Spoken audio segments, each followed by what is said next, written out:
Okay, guys, we are back and we are dealing with collisions, momentum collisions. The two types of collisions that we're going to deal with are elastic and inelastic. Uh, if you were given just the word problem and no drawings, you would have to figure out if they get stuck together or they move together at a new combined speed. Those would be inelastic. Okay, we have our equation for that is m1v1 plus m2v2 equals the sum of the two masses at their new speed. Whereas the elastic collision is when the object would bounce off of each other. So, for example, here we have a marble going to the right, makes a head-on collision with a marble moving to the left. Afterwards, the first one moves to the left at a speed, and then we're going to figure out what the velocity of the second one is. So since they're not telling us it's stuck together, okay, we could say that it would be an elastic collision. Here, okay, the raft moves to the right. What is the new velocity of the canoe? So we're not moving together as one. What is the and three? What is the final velocity of the cart and bag? They're saying, okay, that's acting as one piece, so you would use the inelastic collision. So if you are not given a drawing, it is super, to me, I found this to be the easiest way, is when you make a drawing of a before and after of your information. So in this problem, all right, I did this already for you guys, 1,500 kilogram car moving at 15 meters per second to the right. It collides with a 4,500 kilogram truck that is initially at rest. So you would draw that in. That's the beforehand. After, it says the car and truck get stuck together. So that's why I kind of showed the two circles touching. And they move together after the collision. They want to know what the final velocity of that two vehicle mass is. So knowing that they stick together, I would say, okay, this is an inelastic collision equation. So you're given a problem. Draw it out first. If you get to that point, then it should help you also figure out what equation to use. My next hint or helpful whatever would be that to write out the full equation with the variables underneath the drawing. From there, okay, then we're going to literally just start dropping down our information. 1,500 kilograms, that's the first mass. So you guys would hit, right, like enter, go underneath it. Okay, 1,500 times how fast is this thing moving? 15. Okay, so the mass of the first dude, speed of the first dude, or velocity. Bring down the plus sign.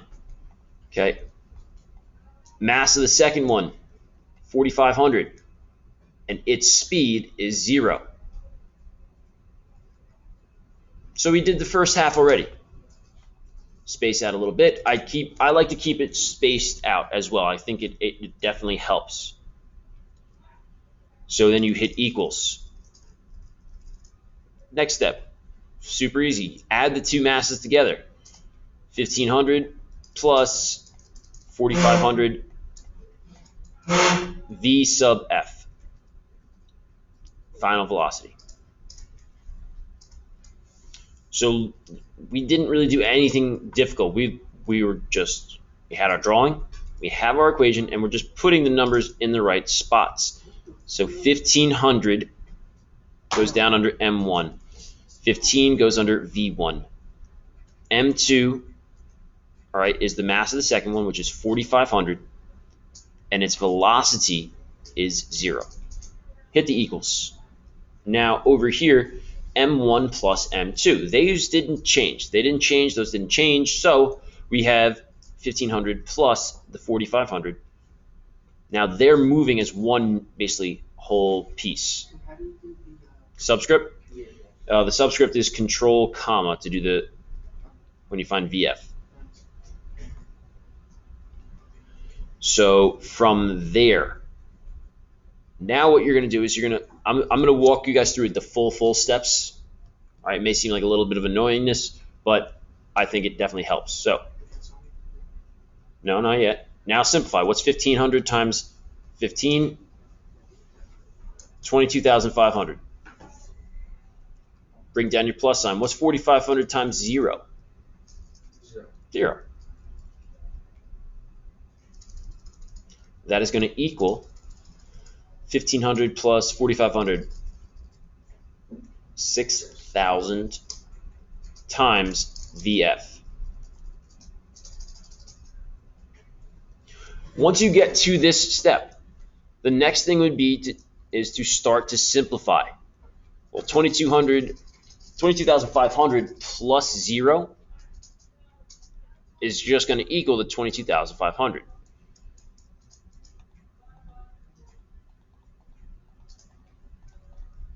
And that is going to equal 6,000 times VF. How would you get VF by itself? Yeah, divide both sides by 6,000. And you're going to be left with 3.75 meters per second.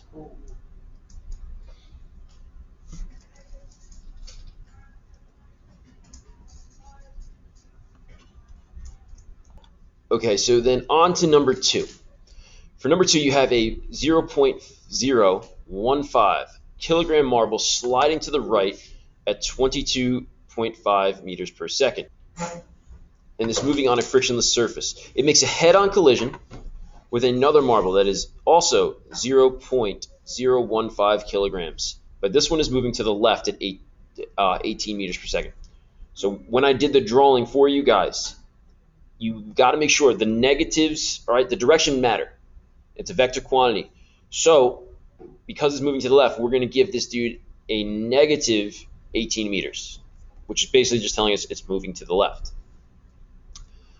After the collision, it says the first marble is now going to move to the left at negative 18 meters per second. So what is the velocity of the second marble?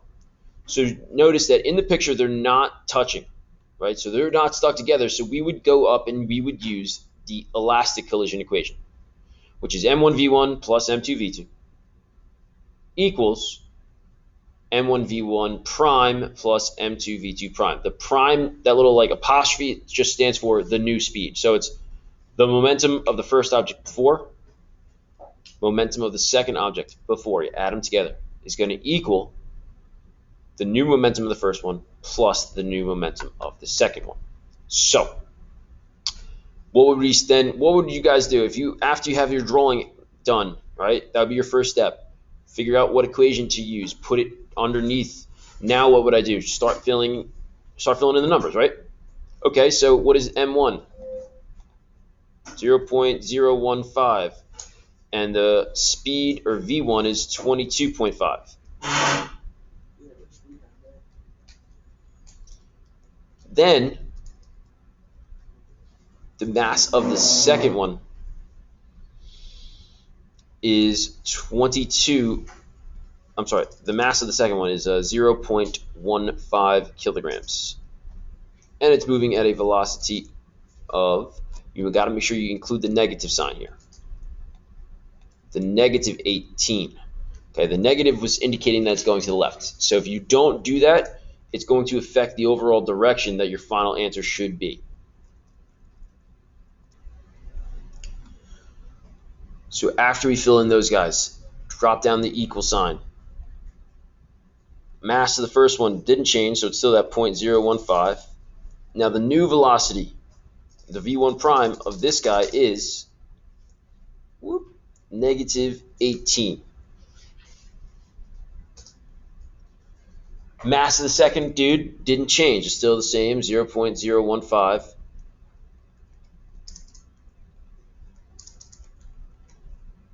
V2 prime. I just wound up copying the V2 prime and pasting it afterwards.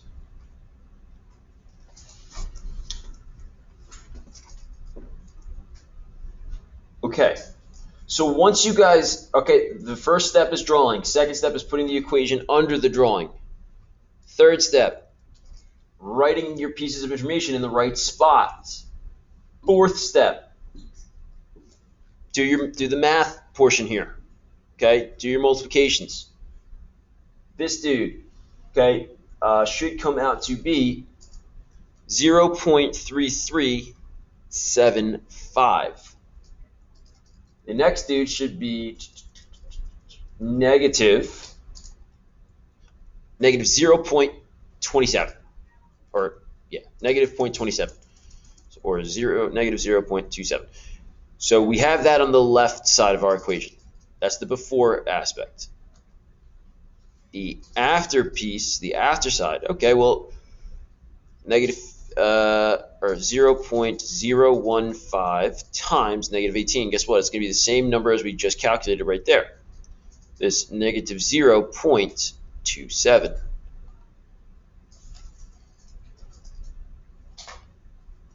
Plus, well, we don't know what V2 prime is yet, so we just have this guy here, the 15.015 times V2 prime.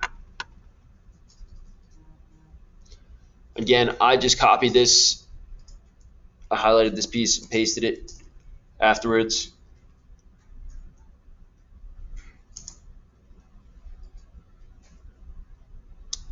Now, again, I'm going to show this step by step, this whole one. I'm sure you could probably simplify it from here, but I'm going to go through the whole thing. So, because, back when I had some teachers, they're going through problems, they just kind of skipped a step, and as I was trying to write down notes and take down notes, I was like, wait, how'd you get there? This I'm going to show the whole way. So if you can abbreviate, all right, that's great, but I want to show it the whole way through so you understand the process. So the next thing you're going to do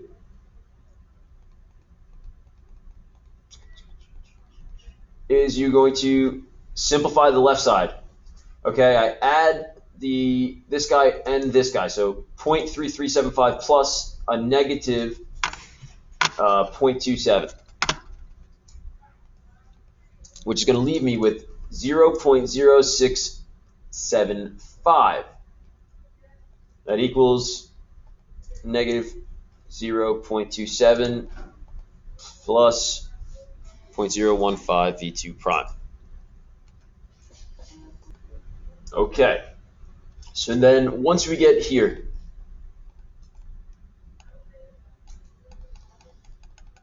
we are going to add 0.27 to both sides, right? To get rid of this guy on this piece of the on this side of the equation, you got to add the 0.27 to both sides.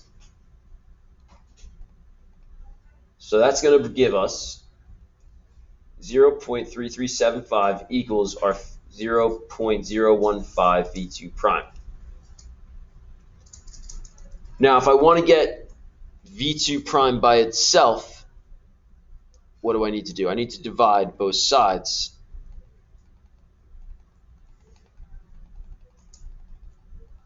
by this 0.015 guy.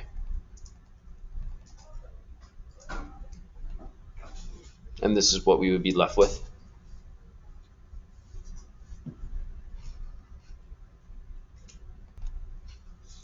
Okay, so let's just run through it again really quickly. First step, drawing. Second step, equation. Third step, putting the numbers under the correct variables in said equation. Then starts to do your math. Multiply, multiply, multiply, chilling. Okay, simplify on the left side. We didn't touch the right side yet. Now, we want to isolate the variable by himself. So whatever is over here additionally, if there's something over here additionally in an elastic collision equation, okay, you got to get rid of it. So if it's negative, you're going to add whatever that value is to both sides. If it were a positive number, then you would subtract that number from both sides. All right. Then you're left with one number on the left side of your equation equals whatever times your variable. Divide both sides by whatever that number is, and that will give you your final speed, final velocity, or your new V2 prime. Now going forward, just a hint. Take a look at this. The mass of the objects are the same, yeah? 0.015, 0.015. Here and before, you have 22.5 going to the right and negative 18 going to the left. What happened? The first guy is now moving negative 18 to the left.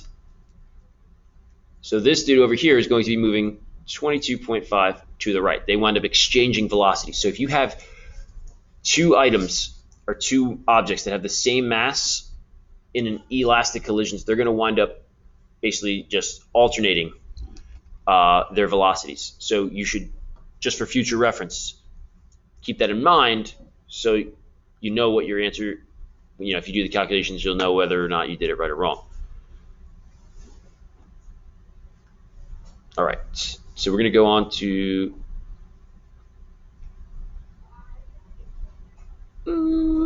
number 4, I think. Yes. All right, so number 4, we got a 4 kilogram raft moving to the right at 6 meters per second, and it's going to make a head-on collision with a 16 kilogram canoe moving to the left at 12 meters per second. After the collision, the raft moves to the left at 22.7 meters per second. What is the new velocity of the canoe? Okay, so we have our raft here, which is 4 kilograms, going to the right at 6. It makes a head-on collision with something moving to the left at 12 meters per second. So that's why I gave it the negative. It has its mass. So this was the drawing beforehand. Afterwards, they said the raft, which is still 4 kilograms, is now going to the left at negative 22.7, or the negative means it is going left at this speed. V2 prime. Mass of the canoe is still 16, but we don't know what direction the arrows should be even going. Okay, so if our answer comes out positive, then we would draw an arrow going to the right. If it came out negative, we'd have an arrow going to the left.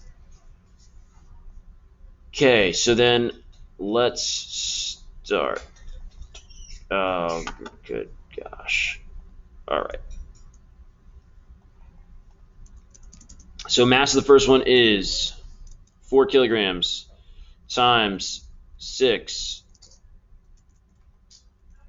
plus, we have the mass of the second dude, which is 16 times negative 12.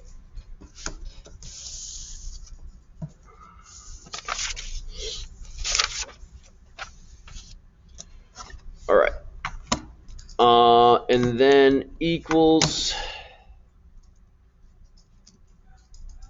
M1V1. So the mass still didn't change. It's still 4, but it has a new velocity here of negative 22.7 plus M2 V2 prime. So that would be mass of the second dude didn't change.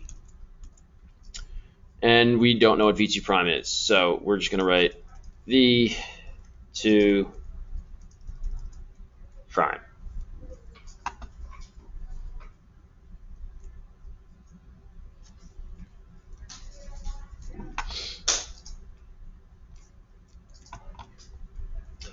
Okay, from there, we got, so we got 24 plus a negative 192 equals a negative 90.8 plus 16 V2 prime.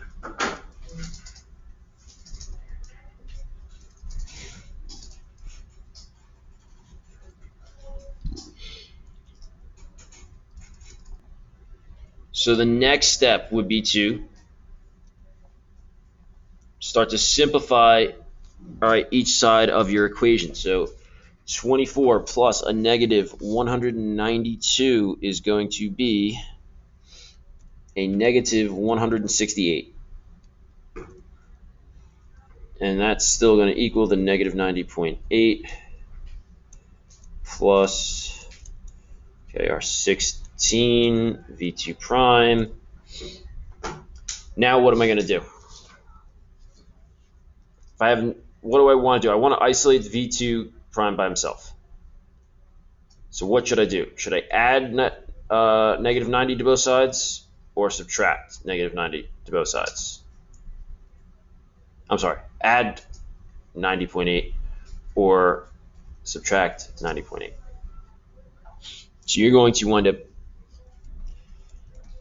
add 90.8 to both sides. So when you do that, that is going to give us a negative 77.2, and that equals 16 V2 prime. Now divide both sides by 16,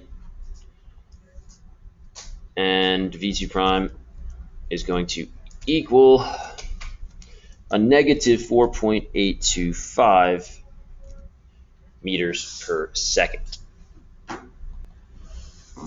Okay, just make note again, if this value was positive, you would subtract that value from both sides. But since this was a negative, okay, to get rid of the negative, you would have to have 90.8 on this end and then throw it up into this dude over here. You're going to leave you now with this. So now, since I know that the velocity here is negative, that would be able to tell me that the canoe is still moving to the left. So if I had to draw this in, right, on a regular sheet of paper, you could go in, all right, and draw an arrow going to the left. All right. Or you're just doing it on a piece of paper, you could do it. So you guys are going to complete number 3, 5, and 6. That is your homework. So we did half of it together. I'm going to post this, all right, video. So if you forgot how to do it, you can go back and look. But was this very difficult? Not, it shouldn't be. Okay, you're plopping the numbers in the right spots, simplifying, and going through and solving. Okay? All right, guys.